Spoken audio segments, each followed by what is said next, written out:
Home minister గారు తన అక్కసిని ఎంత దారుణంగా వెలగక్కున్నారో మనందరము చూసాం. జగనన్న బర్త్డే ఫంక్షన్ లో కార్యకర్తలు కొన్ని దగ్గరలో జంతు బలులు ఇచ్చారని చెప్పి ఆవిడ చెప్పారు. ఒక్కొక్కరు ఒక్కొక్క విధంగా తమ అభిమానాన్ని తమ నాయకుడి మీద చూపించుకుంటారు. అందులో తప్పేముంది? అలా అయితే బాలకృష్ణ గారి సినిమా రిలీజ్ అప్పుడు జంతు బలులు ఇవ్వలేదా? మరి అప్పుడు ఎందుకు మీరు మాట్లాడలేదు హోంమంత్రి గారు నేను అడుగుతూ ఉన్నాను. అలాగే పవన్ కళ్యాణ్ గారి సినిమా రిలీజ్ ఫంక్షన్ లో మనం చూసాం, థియేటర్ నే కాల్చేశారు అతని అభిమానులు. మరి అప్పుడు ఎందుకు మీరు మాట్లాడలేదు? అలాగే ఓజీ సినిమా రిలీజ్ అప్పుడు కత్తులు చూపించారు కదా, అప్పుడు మీరు ఎందుకు మాట్లాడలేదు? అంటే మీకు ఒక న్యాయం, మాకొక న్యాయమా? ఈ రాష్ట్రంలో ఒక్కొక్కరికి ఒక్కొక్క రాజ్యాంగం వర్తిస్తుందా? వైఎస్ఆర్ కాంగ్రెస్ పార్టీ వాళ్ళకి ఒక రాజ్యాంగం, తెలుగుదేశం పార్టీ వాళ్ళకి ఒక రాజ్యాంగం, జనసేన వాళ్ళకి ఒక రాజ్యాంగం, బీజేపీ వాళ్ళకి ఒక రాజ్యాంగం. నిజంగా జంతు బలుల నిషేధము అయితే మీరు అదొక రూల్ పాస్ చేయండి, అప్పుడు ఎవరూ చేయరు. అంతేగాని ఈ విధంగా వ్యవహరించడం అంటే మీరు అక్రమ కేసులు పెట్టడం కోసం, కక్ష సాధింపులు చేయడం కోసం ఈ విధంగా పుట్టినరోజుల వేడుకల్ని సాకుగా చూపించడం ఎంతవరకు సమంజసమని నేను అడుగుతూ ఉన్నాను. అలాగే హోంమంత్రి గారు చెప్తూ ఉన్నారు, ఇక్కడ ఉన్నది సిబిఎన్ అంటూ ఇలా ఇష్టం వచ్చినట్టుగా ఏదేదో మాట్లాడారు. హోంమంత్రి గారికి నేను ఒకటే చెప్తున్నాను, మీకు నచ్చింది చేసుకోండి, ఏం చేసుకుంటారో చేసుకోండి, కానీ రానున్న కాలంలో ఖచ్చితంగా ఎన్నికలు వచ్చినప్పుడు మళ్ళీ మా వైఎస్ఆర్ కాంగ్రెస్ పార్టీ వస్తుంది. మీ అందరికీ తగిన రిటర్న్ గిఫ్ట్ ఇవ్వడానికి సిద్ధంగా ఉన్నాం. ఎన్ని అక్రమ కేసులు పెట్టుకుంటారో పెట్టుకోండి, మా కార్యకర్తలు ఎవ్వరూ కూడా కొంచెం కూడా భయపడే ప్రసక్తి లేదు. మీరిప్పుడు కక్ష సాధింపులు చేస్తూ ఉన్నారు, అన్నింటికి రిటర్న్ గిఫ్ట్లు వస్తాయనే విషయం గుర్తుంచుకోండి. మీరు సెంటీమీటర్ చేస్తే మేము కిలోమీటర్ దానికి రిటర్న్ గిఫ్ట్ ఇస్తామనే విషయాన్ని కూడా గుర్తుంచుకోవాల్సిందిగా తెలియజేస్తూ ఉన్నాను. అలాగే హోంమంత్రి గారికి నేను ఒకటే చెప్తున్నాను, ఏవేవో మాట్లాడారు మా కార్యకర్తల గురించి, రోడ్డు మీద నడిపిస్తాము ఇలా అంటూ చాలా మాట్లాడారు కదా. అమ్మా, మీరు ఒక అసమర్థ హోంమంత్రి. నిజంగా మీరు చేయాల్సిన బాధ్యత చేయకుండా ఈ విధంగా కక్ష సాధింపు చర్యలు చేయడానికి, అలాగే మా జగనన్నను తిట్టడానికి మాత్రమే మీకు హోంమంత్రి పదవి ఇచ్చారని ప్రతి సందర్భంలో కూడా నిరూపించబడింది.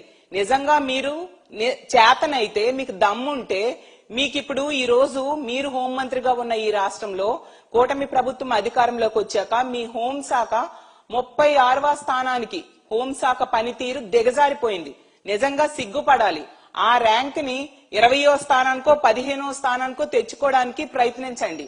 అది మానేసి మా కార్యకర్తల మీద, మా నాయకుల మీద అక్రమ కేసులు పెట్టడం మీద ఎలాగా అనేసి దృష్టి పెట్టడం కాదు. అలాగే తీసుకుంటే మొన్ననే ఈ రోజు చూసాం, కుప్పంలో ఒక వివాహిత మహిళను 3 యువకులు రేప్ చేయడం జరిగింది. 10 రోజుల తర్వాత ఆ సంఘటన వెలుగులోకి వచ్చింది. వాళ్ళు బెదిరించడం వలన కనీసం కంప్లైంట్ కూడా ఇచ్చే స్వేచ్ఛ లేని పరిస్థితి. ఈ రోజు ఆమె భర్త పోలీస్ స్టేషన్ లో కంప్లైంట్ ఇవ్వడం జరిగింది.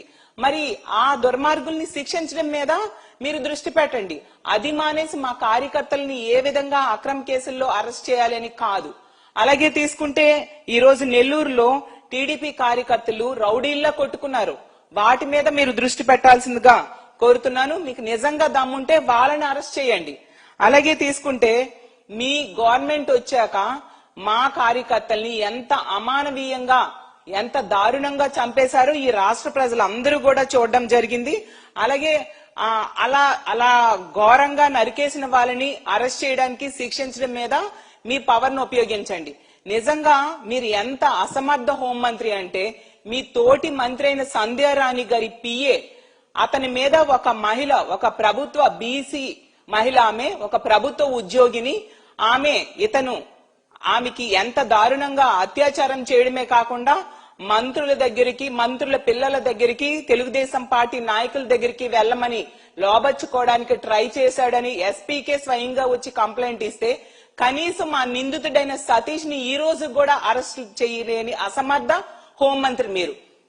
మీకు నిజంగా అధికారం ఉంటే ఆ వ్యక్తిని అరెస్ట్ చేసి చూపించండి, ఆ వ్యక్తిని నడి రోడ్డు మీద నడిపించండి. అలాగే తీసుకుంటే పవన్ కళ్యాణ్ గారి కాన్స్టిట్యున్సీలో ఒక మాజీ కౌన్సిలర్ అత్యాచారం చేయడం జరిగింది. అలాంటి వ్యక్తిని నడి రోడ్డు మీద నడిపించండి.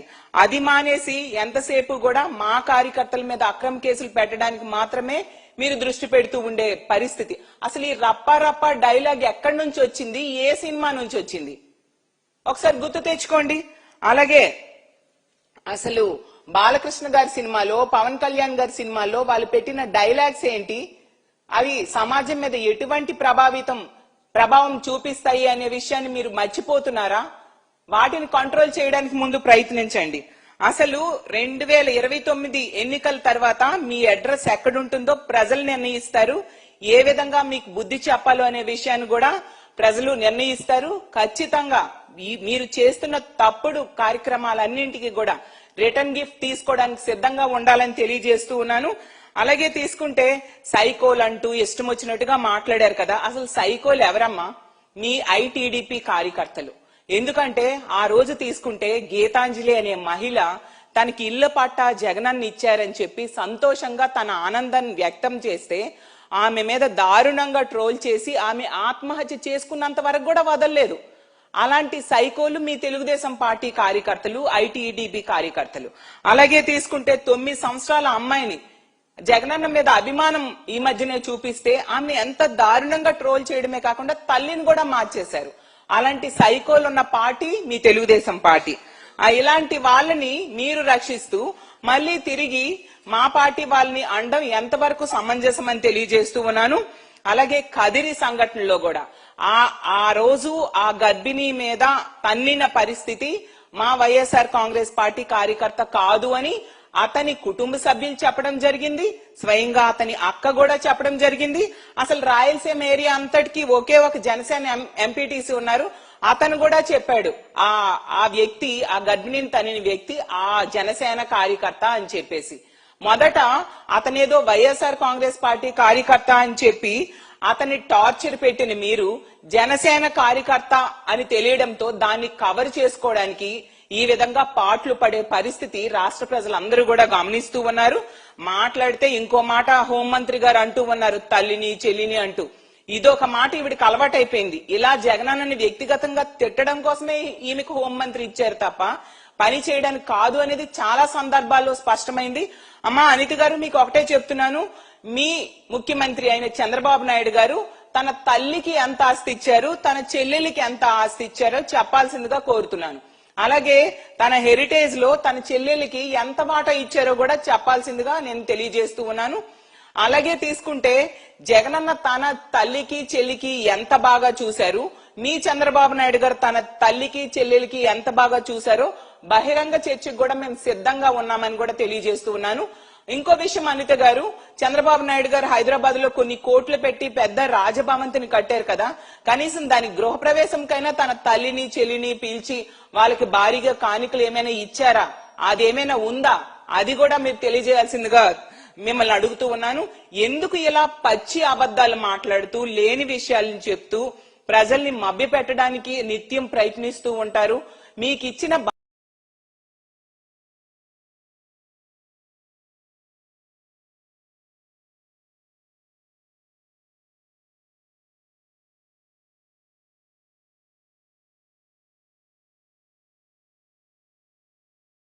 నాయుడు గారు తన తల్లికి ఎంత ఆస్తి ఇచ్చారు, తన చెల్లెలికి ఎంత ఆస్తి ఇచ్చారో చెప్పాల్సిందిగా కోరుతున్నాను.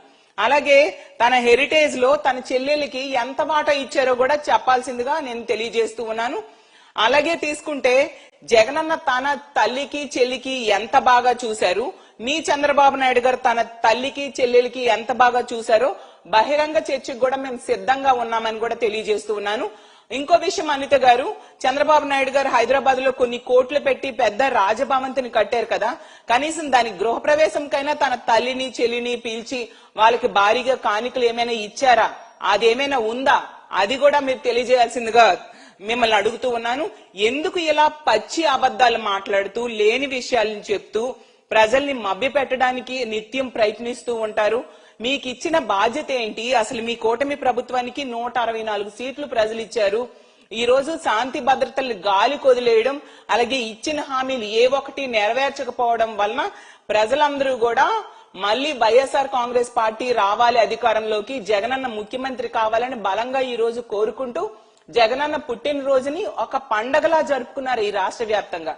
దాన్ని చూసి తట్టుకోలేక అలాగే మీ ఇంటెలిజెన్స్ రిపోర్ట్స్ అన్నింటిలో కూడా మళ్ళీ జగన్మోహన్ రెడ్డి గారు ముఖ్యమంత్రి అవుతారు అని రావడంతో దాన్ని చూసి తట్టుకోలేక కడుపు మంటతో ఈ విధంగా మా వైఎస్ఆర్ కాంగ్రెస్ పార్టీ కార్యకర్తల మీద అక్రమ కేసులు పెట్టడానికి మీరు దృష్టి పెట్టారు. ప్రజలు దీన్ని గమనిస్తూ ఉన్నారు. మనం ఉన్నది ప్రజాస్వామ్య దేశంలో. ప్రజలకి రాజ్యాంగం కొన్ని హక్కులు ఇచ్చింది. ఆ హక్కులను కూడా ఈ రోజు కాలరాస్తూ రెడ్ బుక్ రాజ్యాంగం అమలు మీద దృష్టి పెట్టారు తప్ప ఎక్కడా కూడా అంబేద్కర్ రాజ్యాంగం అమలు కాని పరిస్థితి రాష్ట్రంలో నెలకొని ఉంది. ముందుగా మీరు చేయాల్సిన పని, మన ర్యాంక్ ని 36వ ర్యాంక్ అని కేంద్ర హోంశాఖ నివేదిక ఇచ్చింది కదా, దాన్ని తగ్గించడానికి ప్రయత్నించండి. రెండోది, అమిత్ షా గారు లెటర్ రాశారు కదా మొన్న చంద్రబాబు నాయుడు గారికి, మన ఎమర్జెన్సీ కాల్ సెంటర్ 112 కాల్ చేస్తే 26 నిమిషాలు పడుతుంది అని చెప్పారు కదా, మీరు తగ్గించుకోండి. నేషనల్ యావరేజ్ అది 18 నిమిషాలుగా ఉంది. గతంలో జగన్మోహన్ రెడ్డి గారి టైంలో కేవలం 3 నుంచి 5 నిమిషాల్లో ఎమర్జెన్సీ కాల్ సెంటర్ కాల్ చేస్తే పోలీసులు వచ్చి వాళ్ళని రక్షించేవారు. ఈ రోజు ఇలాంటి దారుణమైన పరిస్థితులు ఉన్నాయి. ఆ ఎమర్జెన్సీ కాల్ సెంటర్ కి కాల్ చేస్తే పోలీసులు అటెండ్ అయ్యే టైం ని కూడా తగ్గించుకొని ఈ రాష్ట్రంలో ఉన్న మహిళలకి ప్రజలకి రక్షించడం మీద మీరు దృష్టి పెట్టాల్సిందిగా కోరుతున్నాను. అలాగే మీ చంద్రబాబు నాయుడు గారి సొంత సర్వేలో కూడా మీ హోంశాఖ డీ ఫంక్షనింగ్ అని వచ్చింది. నిజంగా ఇంత దారుణంగా హోంశాఖ బాధ్యతల్ని గాలి కొదిలేసి మా జగనన్నని, జగనన్న కుటుంబ సభ్యుల్ని తిట్టడం మీదే మీరు దృష్టి పెడుతూ ఉన్నారు. ఎప్పటికైనా బుద్ధి తెచ్చుకొని రాష్ట్రంలో శాంతి భద్రతల పరిరక్షణ మీద దృష్టి పెట్టండి అని తెలియజేస్తూ ఉన్నాను. మీరు ఎన్ని అక్రమ కేసులు పెట్టినా మా వైఎస్ఆర్ కాంగ్రెస్ పార్టీ కార్యకర్తలు ఒక ఇంచ్ కూడా భయపడని పరిస్థితి. రానున్న రోజుల్లో మళ్ళీ మా జగనన్నని ముఖ్యమంత్రి చేసుకుంటాం. ఈ రాష్ట్రంలో సుపరిపాలన ఎలా ఉంటుందో కూడా మేము చూపించబోతున్నామని తెలియజేసుకుంటూ సెలవు తీసుకుంటున్నాను. జై హింద్.